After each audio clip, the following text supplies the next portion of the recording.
indicateurs qui permettent de faire les choses raisonnablement et surtout de nourrir à la fois optimisme et résilience et engagement.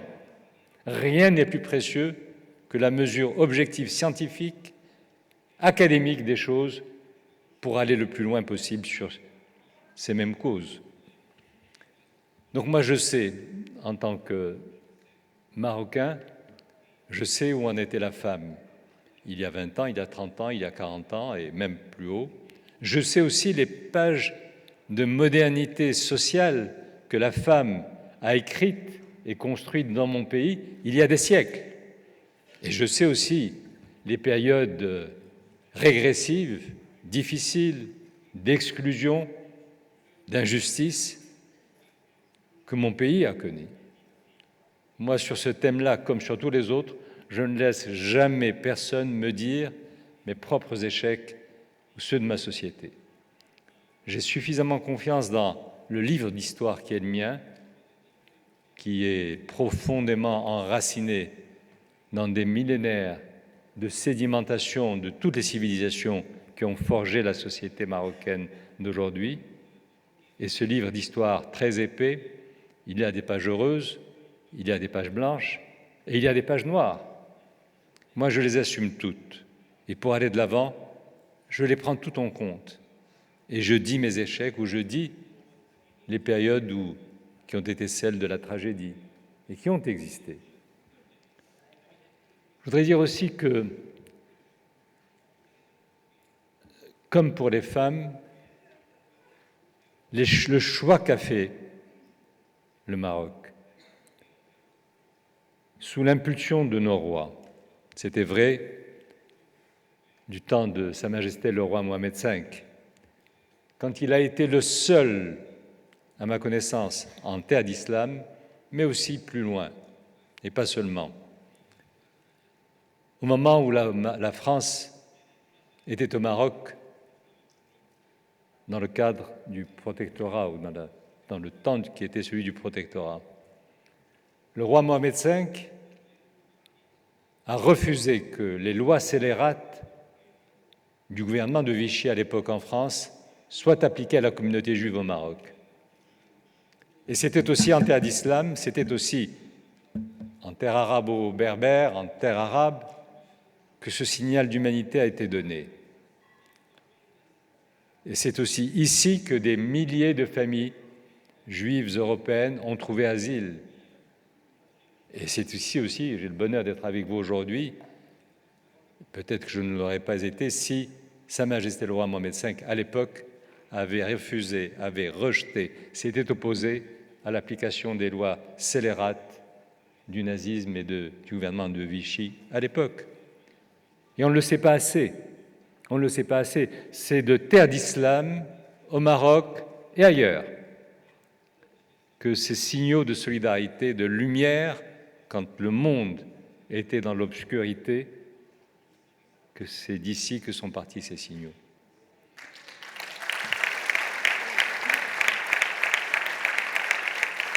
Je voudrais aussi ajouter, je sais qu'on m'a accordé 7 minutes, mais vous m'excuserez de prolonger un peu ce temps, parce que je ne vais pas rater le privilège que j'ai de m'adresser à vous ce matin, en laissant de côté des aspects qui ne sont pas nécessairement ceux que vous lirez ou rencontrerez ailleurs. C'est cette résilience et en même temps loyauté à l'égard de toutes les civilisations qui ont fécondé le Maroc. Moi, dans ma ville natale, mon ADN, il a été nourri par les Phéniciens, par les Romains, par les Carthaginois, par la civilisation berbère, par le judaïsme et par la civilisation arabo-musulmane. Et je vous assure que dans mes fonctions, je voyage énormément.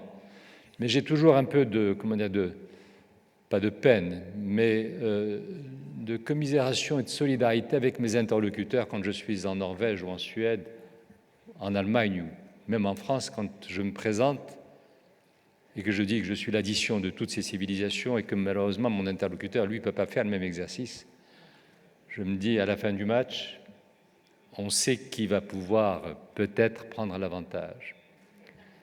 Et c'est cette sédimentation qui a été chez nous constante de toutes les civilisations qui nous ont permis d'être ce que nous sommes aujourd'hui, parce que nous n'avons rien laissé au bord de la route. Et notre Constitution, sachez-le, parce qu'elle est la seule au monde à le faire, celle qui a été votée en juillet 2011, elle dit dans son préambule que la société marocaine d'aujourd'hui, celle qui vous accueille, elle est le fruit de ce que la civilisation berbère nous a apporté. C'est un ordre chronologique. La civilisation juive, la civilisation arabo-musulmane, bien sûr l'Afrique, notre terre nourricière, et puis la Méditerranée qui est aussi européenne.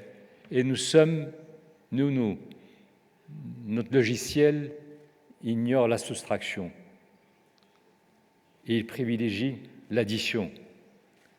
Chez les autres, et beaucoup d'autres, aujourd'hui malheureusement, leur logiciel, il est celui au mieux de la distance, parfois malheureusement trop souvent, celui du déni des autres ou celui de la fracture.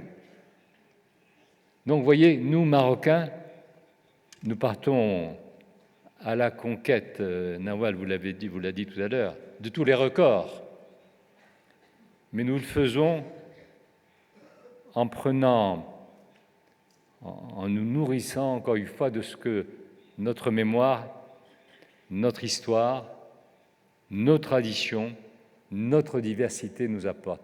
La diversité est le réacteur central aujourd'hui de la modernité sociale de la société marocaine. Si vous vous posez des questions sur ce que ce Maroc incarne, là où il est, au sud de la Méditerranée, dans l'environnement que chacun connaît, pourquoi nous sommes différents, pensez à ce que la richesse de toutes les diversités peut apporter à tous quand on en fait le choix de la considérer comme un atout, comme une force, et que c'est une force nourricière qui permet toutes les ambitions. C'est ça l'exception marocaine, ça n'est rien d'autre, mais elle existe. Et il faut en prendre, je dirais, la juste mesure, juste en contextualisant les évolutions qui ont été celles de notre société. Ça ne veut pas dire que nous sommes à l'abri de tout ce qui par ailleurs fait problème, de tout ce qui par ailleurs fait drame, de tout ce qui par ailleurs fait que nous sommes dans une situation, je le disais tout à l'heure, qui est celle plus du containment que de l'audace.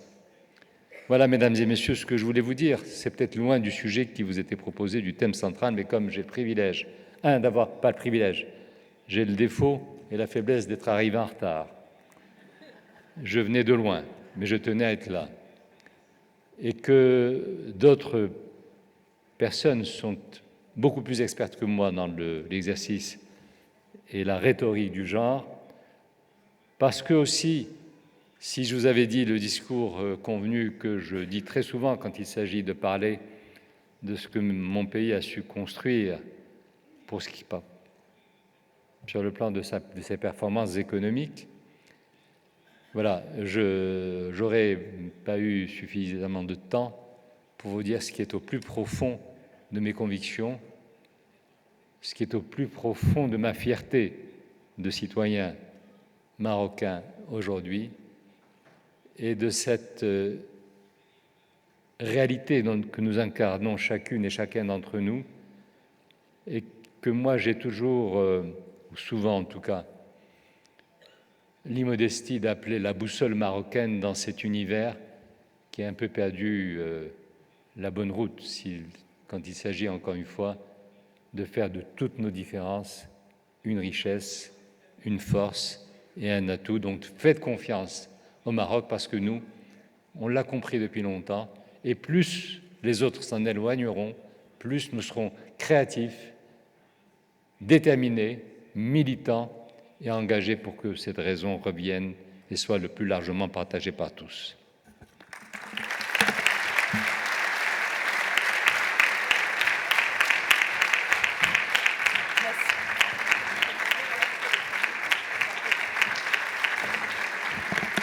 Merci, Monsieur Azoulay. Merci pour vos propos. Alors que va se mettre en place la photo de famille avec tous les intervenants à vos côtés, avec Monsieur le ministre et les dames du panel, je voudrais retenir de votre allocution tout ce qui se situe dans l'intersectionnalité de toutes les cultures, de toutes les différences qui, plutôt que de se rejeter, devraient s'additionner pour un monde plus juste. Je ne voudrais pas manquer très personnellement de saisir l'occasion ici pour demander aux hommes qui sont dans la salle de continuer à se faire eux-mêmes les porte-paroles de la cause de la mobilisation au bénéfice des femmes, parce que c'est l'humanité tout entière qui est gagnante.